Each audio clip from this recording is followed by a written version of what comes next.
കുറച്ചു നേരം വായടച്ചിരുന്ന ശ്വാസം മുട്ടുന്ന പ്രകൃതമാണ് എൻ്റെ കേട്ടോ.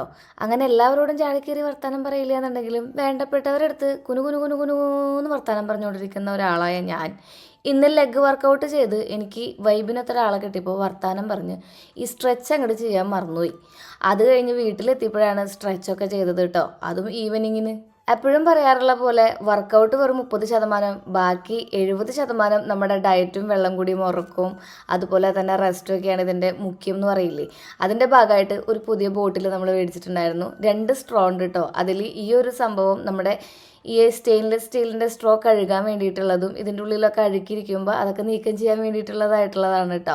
ഇത് കണ്ടോ, ഇങ്ങനെ ഒരു സെറ്റപ്പാണ് കേട്ടോ, അടിപൊളിയാണ്.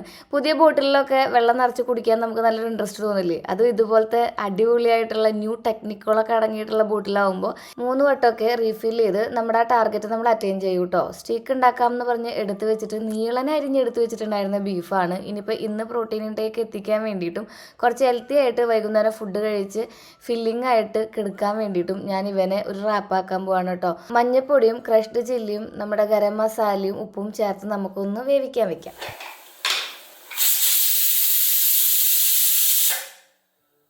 പണ്ട് നമ്മുടെ അടുക്കളയിൽ സഹായിയായിട്ട് എത്തിയിട്ടുണ്ടായിരുന്നത് വലിക്കുന്ന ചോപ്പറാണെന്നുണ്ടെങ്കിൽ ഇതാ ഇപ്പോൾ USB വെച്ച് കണക്ട് ചെയ്യുന്ന റീചാർജബിൾ ഈ ഒരു ചോപ്പർ റൂട്ടനാണ് എൻ്റെ ഏറ്റവും വലിയ കൂട്ടുകാരൻ കേട്ടോ.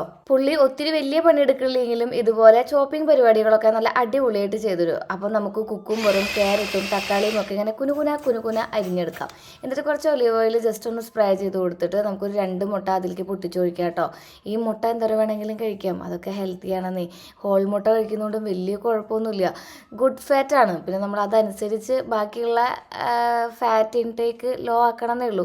നമ്മൾ അരിഞ്ഞു വെച്ചിട്ടുള്ള പച്ചക്കറികളൊക്കെ അതിലിട്ട് കൊടുത്തിട്ട് മഞ്ഞപ്പൊടിയും ക്രഷ്ഡ് ചില്ലിയും കുറച്ച് മാഗി മസാലയും കൂടെ ഇട്ട് കൊടുത്ത് ഉപ്പിട്ട് നമുക്ക് ഇതൊന്ന് വേവിച്ചെടുക്കാം കേട്ടോ. എന്നിട്ട് നമ്മുടെ വെന്തിട്ടുള്ള ബീഫ് ഉണ്ടല്ലോ, അത് മിക്സിയിൽ ഇതുപോലെ ഒന്ന് ക്രഷ് ചെയ്ത് നമുക്ക് ഇതിലേക്ക് ഇട്ട് കൊടുത്തിട്ടുണ്ടെങ്കിൽ ഒരു റാപ്പിൻ്റെ ഉള്ളിൽ വയ്ക്കാവുന്ന ഒരു ഫില്ലിങ്സ് ആയിട്ടുണ്ട്. പിന്നെ ഇത്തിരി മണത്തിന് മല്ലിയിലയും കൂടി ആകുമ്പോൾ നമുക്ക് ഫുഡ് അത്രയ്ക്ക് അങ്ങോട്ട് ബോറായിട്ട് ഫീൽ ചെയ്യില്ല. എന്നും ഒരേപോലെ ഫുഡ് കഴിച്ചിട്ടുണ്ടെങ്കിൽ നമുക്ക് ഈ ഡയറ്റും അതുപോലെ തന്നെ ജിമ്മിലത്തെ വർക്കൗട്ടും ഒക്കെ വിരസതയാണ് ഉണ്ടാക്കുക കേട്ടോ. അപ്പോൾ നമ്മൾ മുട്ട പൊട്ടിച്ചൊഴിച്ച് അതിൻ്റെ ഉള്ളിൽ ഇതായ ചപ്പാത്തി വെച്ച് അങ്ങോട്ടും ഇങ്ങോട്ടും മറിച്ചിടണം. ചപ്പാത്തി മുന്നേ വേവിക്കാൻ മറക്കരുത് കേട്ടോ. എന്നിട്ട് നമ്മൾ ആ മുട്ട പൊട്ടിച്ച ഭാഗത്തിൽ നമ്മൾ തയ്യാറാക്കി വെച്ചിട്ടുള്ള ഈ ഒരു സലാഡ് ഉണ്ടല്ലോ, അതും കൂടെ ഇട്ട് കൊടുത്തിട്ട് ഇതിങ്ങനെ കടിച്ച് കഴിക്കുമ്പോൾ എൻ്റെ സാറേ നമ്മൾ ഡയറ്റിലാന്ന് ഫീൽ ചെയ്യില്ലേടാ, അടിപൊളിയാണ്. ഈ ഫില്ലിങ് നമുക്ക് നാളത്തേക്കും കൂടി ഉപയോഗിക്കുകയും ചെയ്യാം.